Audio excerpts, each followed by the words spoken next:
Chapter 21, September 27th, 1793.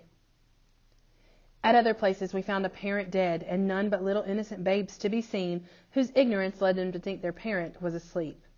Richard Allen and Absalom Jones.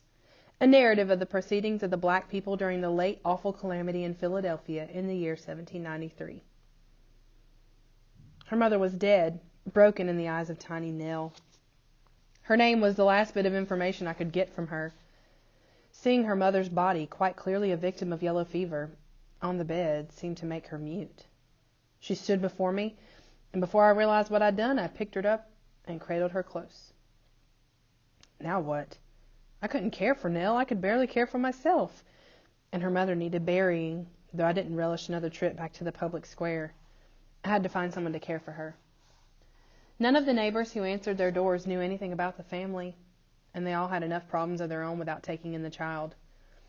"You might try Reverend Allen's group," offered one woman. "I seen 2 women carrying a basket down the alley not long ago. They'll know what to do with the child, and they'll send one to care for the mother." "Where do I find them?" I asked. "If you can't find any of their members hereabouts, go down 5th Street, south of Walnut. They hold meetings there, where they're building a church. You'll find someone there to help, I'll wager." 5th Street, south of Walnut. So many blocks to walk, and I'd have to do it with Nell on my hip. But it would be further to carry her to the orphan house, and farther still to the coffee house. Nell looked at me. There was no choice. I hoisted her high in my arms and started south. I kept my eyes open for anyone who might help, but the only folks in the street were sailors, and most of them were drunk. I was nearing the dockside taverns. I held Nell close and tried to walk faster. I did not want to delay in this part of town. 2 black women ahead of me caught the attention of a rowdy group hanging outside a tavern door. They moved swiftly, ignoring the taunts and vicious words the men called after them. I blinked. I rubbed my eyes. There was something about the straight line of the taller woman's back, the color of the cap on her dark head. "Eliza," I whispered. I blinked again. The sunlight on the water had left spots dancing in front of my eyes. The women walked steadily away from me, each holding a large basket over their arms. "Eliza?"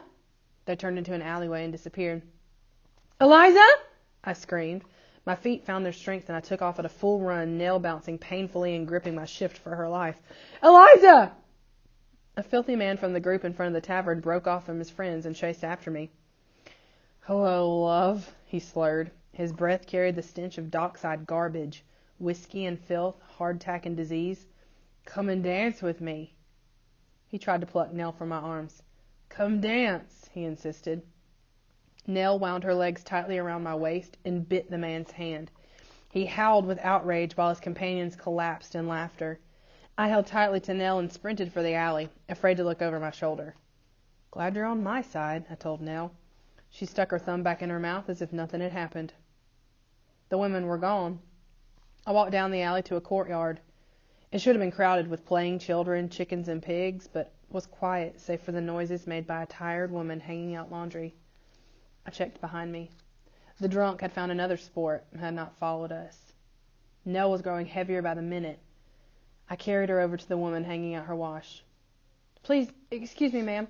Have you seen 2 women with baskets walk by here?" "I've seen nobody," the woman answered. "Do you have the fever?" "No, I'm well." "You don't look well," the woman said. "You look like a wraith." "The women, did you see them? They must have passed by. It is most important that I find them." "Try the Simon house. I heard the door close that-a-way a moment ago." "Which one is the Simon house?" The woman pointed at a house that fronted onto the courtyard, then drew a stained coverlet from the tub at her feet. I paused in front of the yellow rag tacked to the door. Should I bring Nell in a house with fever victims? She blinked sea-green eyes at me. What a foolish question. This child has lived in a fever house for days, weeks maybe. I opened the door and rushed in. The parlor stood ready for company, with surprisingly fine furniture for the neighborhood, and a portrait on the wall. Thick dust coated the chairs and table, and a man's coat lay on the floor. I stood unsure of what to do next when I heard the murmur of voices and footsteps overhead. I gathered up my skirts and went up. "Eliza?" A young man leaned over his wife, fanning her face with a paper fan. 2 silent children sat on the floor, gnawing hard rolls. "Are you come from the apothecary?" the man asked in a rasping voice. I shook my head.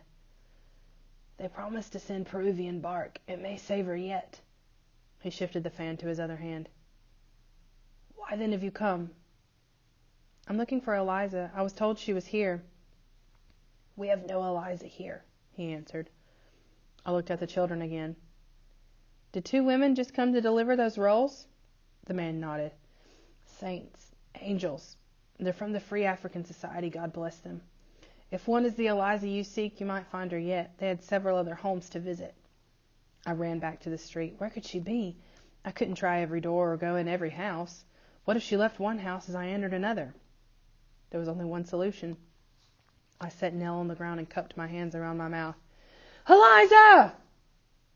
I waited until the echo faded among the sounds of seagulls high overhead and tried again. Eliza! Who calls there? The faint voice came from an open window. Eliza! It's me, Maddie! I scanned the windows around the courtyard but could not find the face I was looking for. A door closed. There! Eliza had just reached the bottom step when I slammed into her. She wrapped her arms around me. Maddie, Maddie, Maddie, she cooed. What on earth are you doing here? And where did you find that baby girl?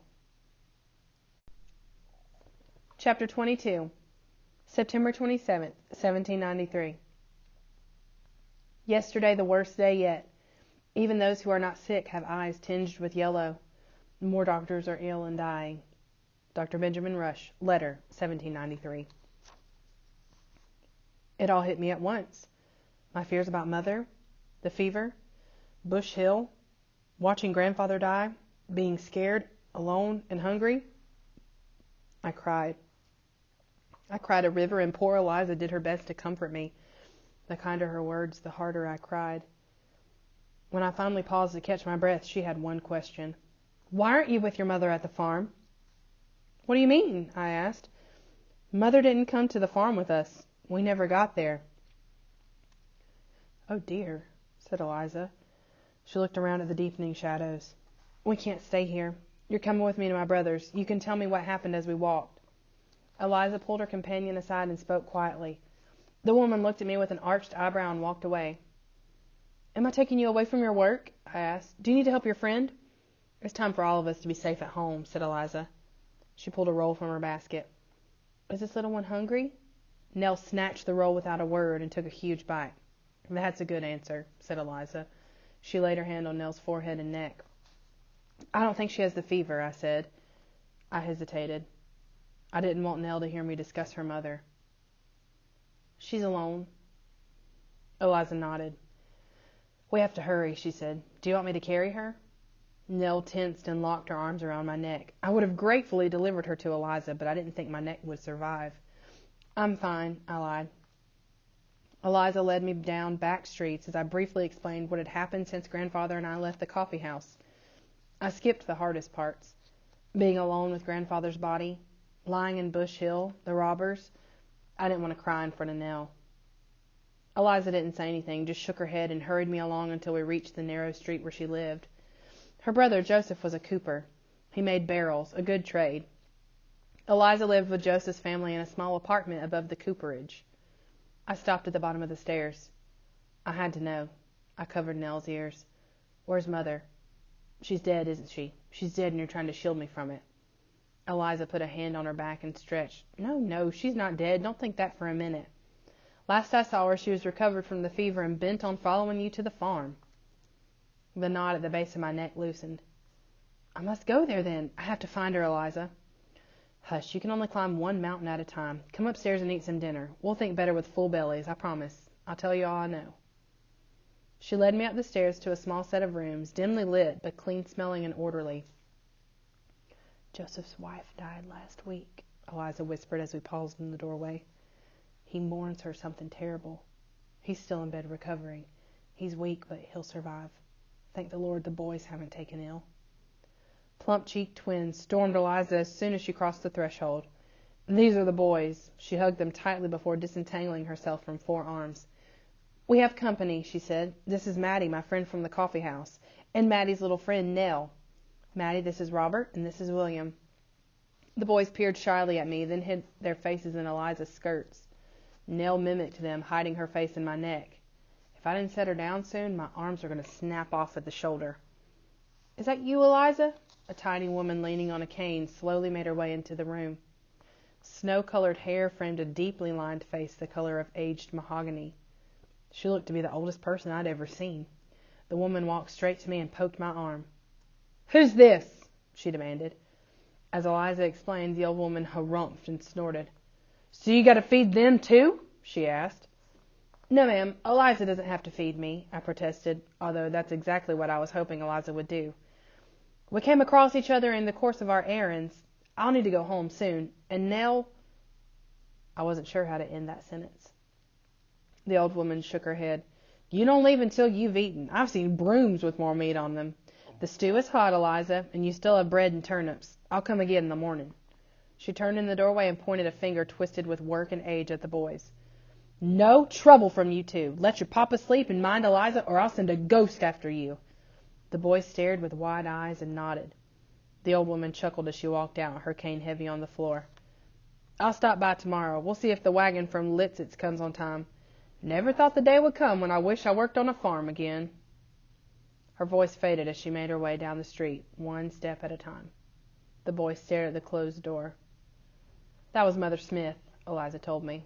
"Don't worry, children. She won't send any ghosts. Who wants to help me with Papa's supper?" The stew in the kettle was made for 4, not 6. Eliza ladled out a full portion into my bowl, but I poured half of it back. "I don't need all of this, Eliza. The boys should eat so they don't take sick." Eliza looked at me closely. She said. "Could be you're right." She took a bowl of soup in to her brother Joseph and left me at the table with the children. Nell let me unwind her from my neck when she realized a bowl of soup was for her. She sat on my lap and stared at Robert and William. They slurped up their soup and stared back. I thought they might be close to the same age. A plan began forming in my mind, but I quickly shushed the thought. I didn't have time to dream or plan. I would deal with each hour as it came, one step at a time. The bustle of the family's evening, clearing away, washing up, getting the boys ready for bed, pushed away all thoughts of the fever for a few hours. Nell fell asleep in my lap shortly after dinner and didn't wake when I laid her on a soft quilt that Eliza had spread on the floor. When the boys were finally asleep and Joseph was resting comfortably, Eliza set 2 chairs by an open window, handed me a mug of lemonade, and motioned for me to sit down. Matilda Cook, it is time for the truth. You stay right there on that chair until you tell me what happened. Everything." I never could keep anything from Eliza. The story slid out with all the details: being abandoned on the road, struggling to care for grandfather, getting the fever, the garden, the intruders, grandfather's death. Talking about him brought back the tears. "I did everything wrong, Eliza. I couldn't make a decent meal for grandfather. I knew he wasn't well. His face was so red. I should have done something, chased the intruders out, or better yet, not been such a baby and left the shutters open just because I was hot. It is all my fault." Eliza handed me a clean handkerchief and patted my hand until my sobs quieted. "Your grandfather was a wise man. You couldn't have saved him, Maddie. It was his time." I sniffed and took a shaky breath. "What happened after he died?" she asked. I filled in the rest of the story quickly, this strange day that began with a burial and ended with a homeless child in my arms. Eliza watched Nell sleeping. She lay curled on her side, clutching her headless doll. "You understand that she needs to go to the orphan house, don't you? You should probably go there yourself." My stomach tightened. "Please, Eliza, don't make me go. I know you think I'm a child, bigger than Nell, but a baby still, and that I need someone to tell me to wash my face and finish my bread." I struggled to control my voice. I'm not a little girl. I can take care of myself." "We'll talk about it in the morning. We'll talk about everything in the morning." Eliza rubbed her shoulders and stretched her neck. "Do you feel ill? Do you want to lie down?" I asked. "I'm just tired and I can't sleep yet. A woman's work is never done. Isn't that what the fools say? Here." She pulled a small pair of pants out of a basket at her feet and rummaged for a needle and a spool of dark thread. "Robert and William are harder on their clothes than any dock worker I've ever seen. Stitch up the rips while I try to put this shirt back together. I'll tell you what I've been doing." I bit off a length of thread and slid it through the eye of a needle as Eliza talked. "A few weeks ago, Dr. Benjamin Rush wrote to Reverend Allen asking for help." Reverend Allen from the Free African Society? The same. The doctors thought us Africans couldn't get yellow fever. Reverend Allen said this was a chance for black people to show we are every bit as good and important and useful as white people. The society organized folks to visit the sick, to care for them, and bury them if they died. Eliza's voice drifted off as she caught a memory. She took a deep breath and picked up her sewing again. Is that why you were visiting those homes this morning? Eliza nodded. Yes. Mother Smith takes my place minding the boys and Joseph. The society has done a remarkable job, and I don't mind saying that with pride. The Africans of Philadelphia have cared for thousands of people without taking a notice of color. If only the doctors had been right, we could look to these days of suffering as days of hope. I stuck the needle in my thumb. What do you mean, if only the doctors had been right? Eliza held the shirt up to the light to check the evenness of the stitches. After a few weeks of nursing the sick and burying the dead, our own people started to sicken. Black people can get sick with yellow fever just like white people or Indians. I do know some who have never been sick, but there are white people who can say the same thing. We stitched in silence, each deep in thought. Are we going to die, Eliza? I asked finally. Eliza snorted. That's foolish talk. I'm not going to die. I have too much work to do. Mother Smith there, she won't go till she's ready, and the Lord himself asks for the pleasure of her company. Don't listen to the words of despair, Mattie. You must be strong and have faith. When will it end? For everything there is a season, remember? When the frost comes, the fever will vanish. We just have to find a way to make it until then.